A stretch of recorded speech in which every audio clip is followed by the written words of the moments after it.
ಮಳೆರಾಯನ ಅವಕೃಪೆಗೆ ಹಾವೇರಿ ಜಿಲ್ಲೆಯ ರೈತರು ಕಂಗಾಲಾಗಿದ್ದಾರೆ. ಮುಂಗಾರಿನ ಆರಂಭದಲ್ಲೇ 57.75% ಮಳೆ ಕೊರತೆ ಇದೆ. ಉತ್ತಮ ಮಳೆ ಆಗತ್ತೆ ಅನ್ನೋ ನಿರೀಕ್ಷೆಯಲ್ಲಿ ರೈತರಿದ್ರು, ಬಿತ್ತನೆ ಮಾಡಿ ಕೂತಿದ್ರು. ಆದರೆ ಈಗ ರೈತರಿಗೆ ನಿರಾಸೆ ಆಗಿದೆ. ವಾಡಿಕೆಯಷ್ಟು ಮಳೆ ಬಂದಿಲ್ಲ. ರೈತರಂತೂ ಕಂಗಾಲಾಗಿದ್ದಾರೆ. ಬಿತ್ತನೆ ಮಾಡದಂತ ಬೀಜಗಳಲ್ಲಿ ಮೊಳಕೆನೇ ಮೂಡಿಲ್ಲ. ಹಾಕಿದ ಗೊಬ್ಬರ ಕೂಡ ಮಣ್ಣಲ್ಲಿ ಕರಗದೆ ಸಮಸ್ಯೆ ಆಗಿದೆ. ಗೋವಿನ ಜೋಳ, ಸೋಯಾಬೀನ್ ಬಿತ್ತಿದ್ದ ರೈತರಿಗೆ ಶಾಕ್ ಆಗಿರೋದು.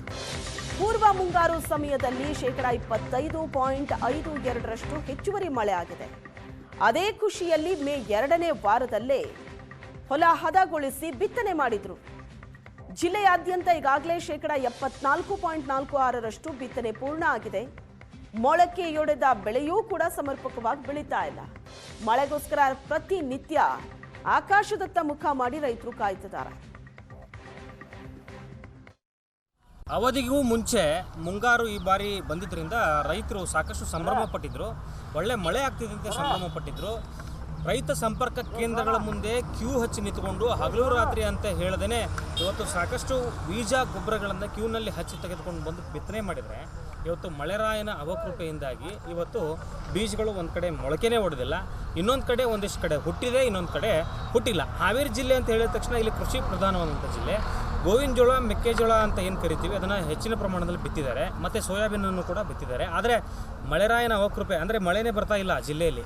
ಎಲ್ಲ ಡ್ರೈ ಇದೆ ಲ್ಯಾಂಡ್ಗಳು ಇವತ್ತು. ಹೀಗಾಗಿ ಸಾಕಷ್ಟು ಸಮಸ್ಯೆಗಳನ್ನು ರೈತರು ಅನುಭವಿಸ್ತಾ ಇದ್ದಾರೆ. ನಾನಿವತ್ತು ಹಾವೇರಿಯ ಹೊರವಲಯದಲ್ಲಿರುವಂಥ ಈ ಒಂದು ಗೋವಿನ ಜೋಳದ ಜಮೀನನ್ನು ನಿಮಗೆ ತೋರಿಸ್ತಾ ಇದ್ದೀನಿ. ಇದು ಬಿತ್ತನೆ ಮಾಡಿ ಸುಮಾರು 1 ವಾರ ಆಗಿರ್ಬೋದು. ಇವತ್ತು ಕೆಲವು ಕಡೆ ಈ ಗೋವಿನ ಜೋಳದ ಸಸಿಗಳು ಹುಟ್ಟಿದೆ ನೋಡ್ಬೋದು ನೀವು, ಆದರೆ ಕೆಲವು ಕಡೆ ಹುಟ್ಟೇ ಇಲ್ಲ. ಇಲ್ಲೆಲ್ಲ ಗ್ಯಾಪ್ ಇದೆ.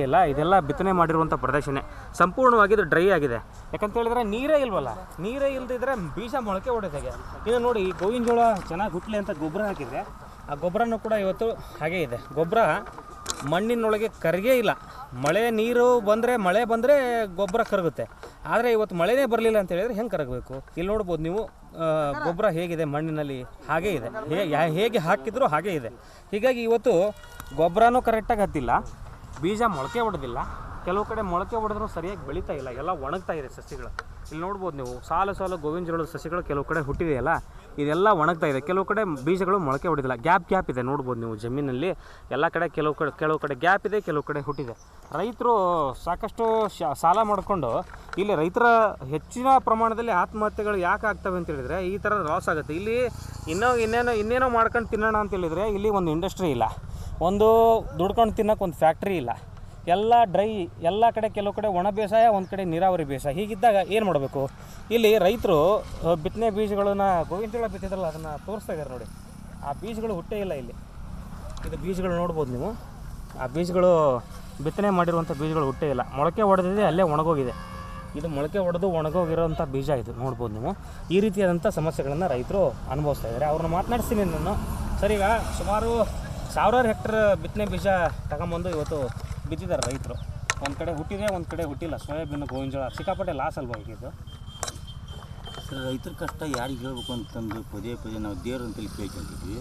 ಈ ರಾಜಕಾರಣಿಗಳ ಆಚೆ ಕಳಿಸಿದ್ವಿ, ಅವ್ರನ್ನ ದಾತ ದೇವ್ರನ್ನಾರ ಬೇಡ್ಕೊಂಡಿದ್ವಿ. ಏನೋ ಮುಂಗಾರೆ ಒಂದು ಸ್ವಲ್ಪ ಮಳೆನೂ ಕರುಣಿಸಿರ ದೇವರು. ಏನೋ ಸಾಲ ಸೂಲ ಮಾಡಿ ಪಾಳೆ ಹಚ್ಚಿ FID ಕೊಟ್ಟು ಇನ್ನೇನೋ ಮಾಡಿ ತಗೊಂಬಂದು ಬೀಜ ಗೊಬ್ಬರ ಹಾಕಿದ್ವಿ. ಬಿತ್ತಿ